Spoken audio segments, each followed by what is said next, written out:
Hey folks, we're gonna take a look at the Sots press here, break it down a little bit. In this case specifically, we're looking at the behind the neck snatch grip or overhead squat grip Sots press.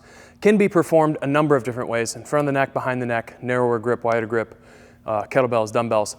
Today we're just gonna look at the barbell. Start with something super light. If you've never done this before or you know you're not gonna be comfortable with it, definitely start with a PVC pipe. I encourage moving on to a training bar or something with just a little bit of weight to it as soon as you're able, because that's gonna increase your range of motion behind your neck, even if you're not in a full squat. So taking a look at this, we're put simply, we wanna complete a behind the neck press from as much of a squat as we can handle. So for me, as I'm warming up, I don't have great range of motion overhead with my shoulders, so I'll start with a partial squat. Get a couple reps in there, make sure I'm really comfortable there.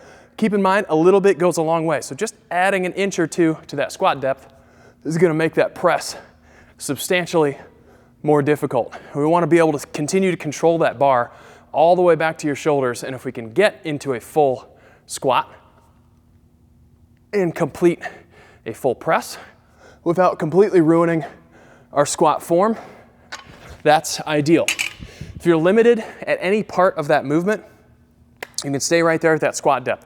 If you get here, find that to be very challenging, you've got a little bit of load there, you can move to an empty 45 or 35 pound bar, find a challenge there. By all means, stay right there. Don't ruin your squat technique. As soon as your torso starts to tip forward, it's gonna be nearly impossible to press a barbell from your shoulders. So we need that torso to stay really upright. So good squat technique, crucial to that. Even if you're comfortable squatting or even overhead squatting to full depth, you may find a challenge halfway or so down on the Sots press, and that's okay. Work with that, increase that range of motion as you go. That's your Sots press.